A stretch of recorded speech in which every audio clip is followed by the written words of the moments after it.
taking pictures and selling them is not only a great way to make money, but it's also very fun to do. In this video series, I'm going to be talking about stock photography online. And so this is where you upload your photos to stock photography agencies and their websites, and then you would get paid a commission or royalty whenever somebody purchases your pictures from these websites. And stock photography is never going away and will always be in demand. Although I must warn you, it is harder to make money selling photos nowadays than it is before, say a few years ago, because of the competition. However, there are people who are making six figures per year with stock photography. And this video series was created to help you rise above your competition. Lastly, I just want to say that stock photography is a great learning experience, and you're going to become a much greater photographer because of it. It's also satisfying when you see companies using your work and knowing that your work has value. And like I said earlier, it's fun. Now here are some quick photo tips for you. Only high quality photos are going to be accepted into stock photo sites. So if you want to have high quality photos, you need a high quality gear. So I highly recommend that you use a DSLR camera, and a plain 50mm lens is just fine. Now you're going to want to try to take pictures that are difficult for regular people to take with their smartphones. And if you are going to be using DSLR cameras, try modifying your shutter speed and try to play around with it. For example, you could try taking long exposure photos. Long exposure photos tend to sell more. When you're taking these pictures, make sure that there's a concept behind the photo. You have to try to capture photos with intention, and also try to make your photos socially relevant. Another important key is to make sure that your picture elicits some type of emotion or has some type of purpose, such as showing that it's the fall season. Now, photos that do well are in the niches related to food, health, beauty, fitness, money, and business. You also have to remember to leave some room for copy and text for the users to put on the photo. And you should know that photos are not going to be accepted if there are brands, names, or license plates in the background. And if you have models in your photos, they will have to sign a release form. Now that you've taken some pictures, where do you sell those pictures online? Well, the easiest way to find these sites is just to type in stock photos on Google, and you'll find plenty of stock photography websites where you can upload your photos. Now, let me just give you some of the top sites out there. Okay, there is Pond5, which pays 50% of the sale. Alami, which pays 40% royalty per photo. And there is one photographer that I know of who makes $100,000 per year from just this one website. Okay, and there is IEM, which pays 50%. A lot of photographers are having success with this site. And there is Getty, which pays 20 to 30%, but they do sell photos for a much higher price, between $300 to $500. Okay, and 123RF, this stock photo site, the way they work is that the more photos you upload, the higher the royalty percentage that they'll pay you. And there's iStock, which pays 15 to 45% depending on the photo, but they'll pay you a higher rate if your photos are exclusive to their site. And there's DreamsTime, which has a very thorough approval process, but if you do get approved, they'll pay you 25 to 50% royalty and up to 60% if your photos are exclusive with their site. Plus, they'll even pay you an extra 20 cents per photo. And then one of the biggest stock photography websites out there is Shutterstock. They'll give you the most exposure because of their reach, huge customer base, and ability to advertise your photos. And there's Adobe, which will give you almost as much sales but higher sales amounts. And Adobe stock is integrated into the Adobe software. There's iStock Getty Images, which can also get you a lot of sales.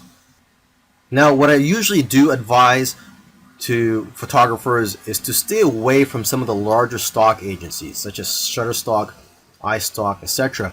Because they're publicly held companies, and they're more interested in making their shareholders happy and not the individual contributors. They just don't have the incentive to help contributors grow and make more money. However, if you are a beginner, you may want to try out these larger stock agencies just to test out the waters and to gain experience at first. And then you could try out the smaller agencies such as Dreamstime, Stockfresh, etc. The advantage of working with these smaller agencies is that there's less competition for you as a contributor. But then again, everybody is different, so you have to figure out what works for you. And interestingly, I know of somebody who makes more money uploading to free stock photo sites like Pixabay than other stock photo sites, because people have the option to donate to you when they download your photos for free.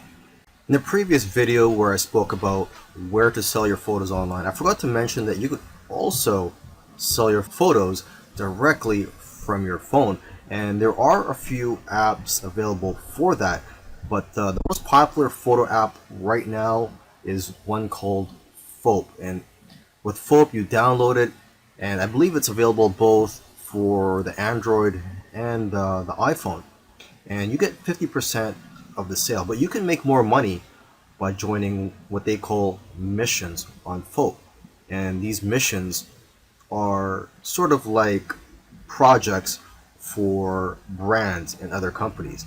And each mission, if you are to win these missions, they pay a prize for the winning people, and it usually starts at around $50, and usually it can be a lot higher. Okay, now if you want to have success with this app, you want to analyze the photos which have already been sold. So take a look at the sold tab in the explore section of the app.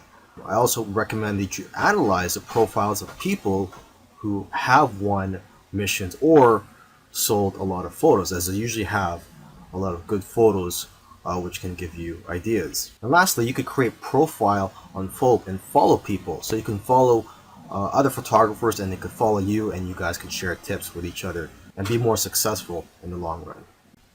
Earlier, I mentioned that you should try to avoid large stock photography websites such as Shutterstock. However, if you're new and you want to gain some experience, or for whatever reason, if you feel that large stock photography websites are for you, here are some keys to success. Obviously, these big sites have thousands of photos, and photos that have less saturation will sell the best. For example, pictures of cats, unless there's something unique about the picture, won't do as well as pictures of animals in the wild. Another example is pictures of iconic buildings such as the White House. These types of pictures won't do as well because there's already a lot of pictures of the White House out there. Now, however, if there's something unique such as an event or a protest happening around there, and you capture that on photo, then that picture will do a lot better. It's also important to use the right keywords. For example, if you're posting photos of flowers, you'll be more successful if you know the exact scientific name and the species of those flowers, and also the English name, where they're from, and other details.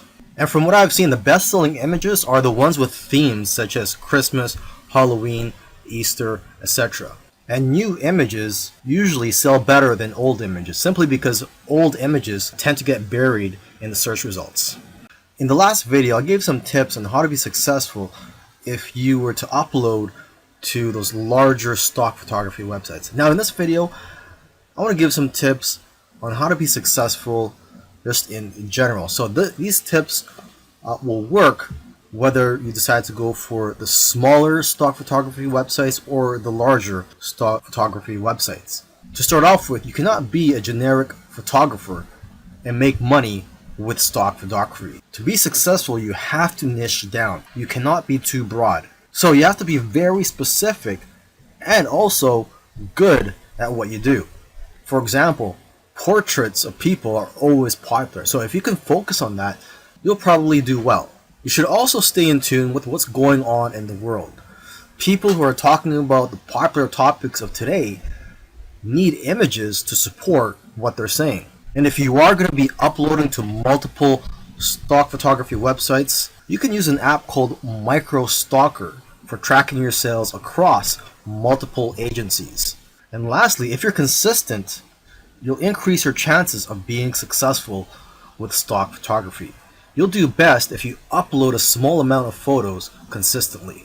Selling your photos on stock photography websites is great. However, there is a lot of competition and it is harder to make money nowadays than it is in the past. So one thing I like to tell people who are involved in stock photography, if they want to take their business to the next level, is to start their own website and just sell photos from your own website. And what I like about being in control, having your own website and selling your photos from your own website, is that you can collect the emails of your customers and people who visit your website. And basically, whenever you have new photos, you can notify your list of subscribers. You could also offer deals from time to time. You see, when you have an email list, you could just email them whenever you're in need of some cash flow. Now, what I recommend you do is, if you are going to start your own website, is to make your website focused on one niche. I know of somebody who made $4,000 in 1 month from his own site. Now, aside from just collecting emails from your customers, you could also collect emails from people who just visit your website. And to entice them to opt in, you could run a contest where if they enter their information, such as their email and their name, they'll be entered to win a photo or a print. Another great thing about building a list of subscribers is that you can build a relationship with your audience and that you're going to get repeat sales in the future. You see, when people buy your photos from stock photography websites, you don't collect their information. So it's not like you could tap their shoulder in the future and say, hey, would you like any of my other photos or my newest photos? This way, with your own website, you could just notify them, like I said earlier, whenever you have new photos or if you have a discount that you're offering. You should also sell prints of your photos from your own website to increase your revenues. Now, if you're scared to start your own website, there are several tools out there that make it very easy for you. And one tool that I highly recommend is called Shopify. One good feature of Shopify is that they will contact somebody who abandoned their shopping cart and they'll get reminded to purchase from you. And there's all types of themes available for you to use from Shopify. And once you have your site up and running, you could use Facebook ads to drive traffic to your site.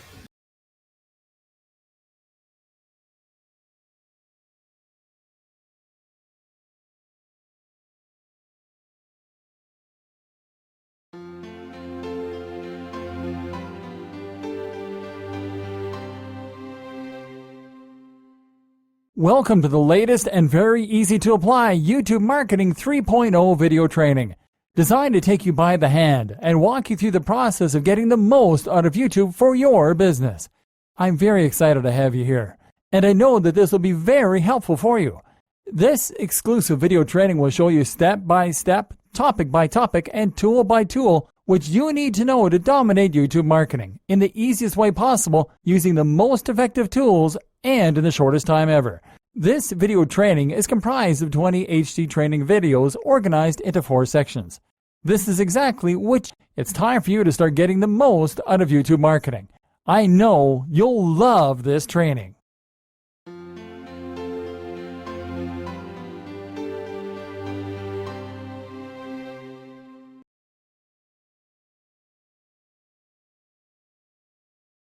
Has about 310 million monthly active users and an additional 550 million monthly viewers who don't log into their accounts but merely consume other people's tweets.